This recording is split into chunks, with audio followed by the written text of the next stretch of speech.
कहते हैं आत्महत्या कायरता नहीं और ना ही बहादुरी है। ये बस अंदर तक टूटे हुए व्यक्ति का फैसला है। ऐसा ही फैसला 14 जून 2020 को बॉलीवुड के जाने माने अभिनेता सुशांत सिंह राजपूत ने किया। सुशांत का इस तरह बिना कुछ बताए, बिना किसी आखिरी नोट के चले जाना उनके परिवार, बॉलीवुड और आम जनता के लिए भी असहनीय है। सुशांत ने अपने घर पर खुद को फांसी लगाकर अपनी जिंदगी खत्म कर दी थी। इस दिन के बाद बॉलीवुड नहीं रहा। मानो एक मिस्ट्री मूवी चल रही है जिसमें दिन ब दिन परत दर परत चीजें खुलती जा रही हैं। पुलिस की जांच तो चल ही रही है और लोग सीबीआई जांच का नारा भी लगा रहे हैं।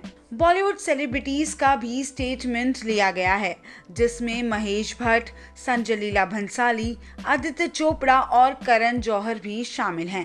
कहा जा रहा था कि सुशांत सिंह राजपूत को कई फिल्मों से बाहर निकाला गया, जिसके बाद वो डिप्रेशन में चले गए और उन्होंने अपनी जिंदगी को खत्म करने का फैसला लिया। लेकिन अब ये मुद्दा पूरी तरह से पलट चुका है। बता दें कि 27 जुलाई 2020 को सुशांत के पिता के सिंह ने इस मामले में पहली बार अपनी चुप्पी तोड़ी है।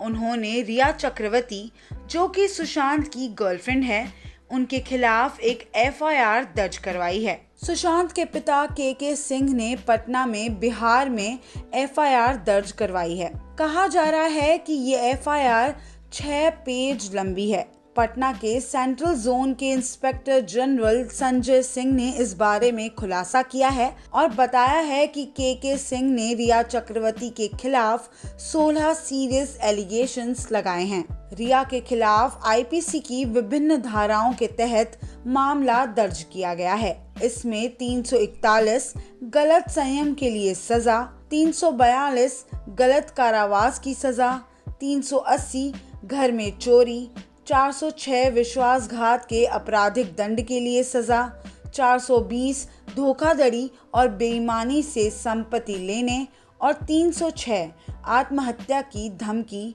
शामिल है। आइए आपको बताते हैं कि क्या है ये 16 आरोप। रिया ने सुशांत से पैसे लिए और उसे कठोर कदम उठाने के लिए मजबूर किया। रिया ने सुशांत का आर्थिक शोषण किया और उन्हें अपने परिवार से दूरी बनाए रखने के लिए मजबूर किया। रिया ने सुशांत के विश्वास का उल्लंघन किया और उन्हें अपना जीवन समाप्त करने के लिए उकसाया। रिया ने अभिनेता को अपनी मानसिक बीमारी के विवरण का खुलासा न करने की धमकी दी। रिया ने बॉलीवुड में अपने करियर को आगे बढ़ाने के लिए सुशांत की सफलता का इस्तेमाल किया। रिया ने सुशांत के डेबिट और क्रेडिट कार्ड का भी इस्तेमाल किया, जिससे उनका आर्थिक शोषण हुआ। रिया ने उन्हें मानसिक बीमारी के लिए गलत दवाएं लेने के लिए भी मजबूर किया। रिया ने स्पष्ट रूप से उनकी मानसिक बीमारी की रिपोर्ट सार्वजनिक करके सुशांत के पेशे को नष्ट करने की कोशिश की। रिया ने सुशांत का फोन नंबर बदल दिया ताकि उनके परिवार के सदस्य उनसे संपर्क ना कर सकें। रिया ने स्पष्ट रूप से उनके परिवार के किसी भी सदस्य को उनके करीब नहीं रहने दिया। सुशांत के पिता ने कहा है कि उनके बेटे को बंधक बना लिया गया था और उन्हें धोखा दिया गया है। रिया ने सुशांत को अपने घर बुलाया, उन्हें ओवरडोज दिया और फिर मीडिया को सूचित किया कि उन्हें डेंगू है। अभिनेत्री ने सुशांत के खाते से कथित रूप से 15 करोड़ रुपए निकाले हैं।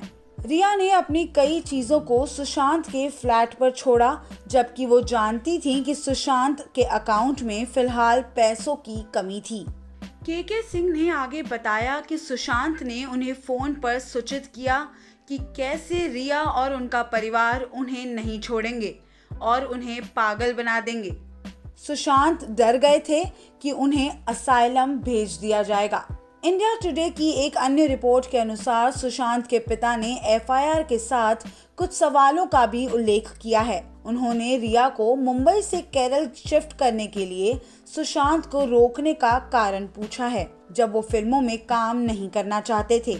इसके अलावा उन्होंने ये भी आरोप लगाया कि सुशांत 2019 में रिया से मिलने से पहले किसी भी मानसिक बीमारी से पीड़ित नहीं थे। इसकी जांच होनी चाहिए कि वो मानसिक रूप से कैसे परेशान हो गए।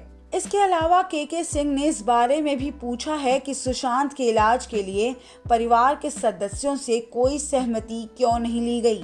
खबरों की माने तो के सिंह के द्वारा इस एफआईआर के दर्ज होने के बाद रिया के वकील एंटनी फर्नांडिस उनके घर पहुंचे और तकरीबन 3 घंटों तक उनसे बातचीत की।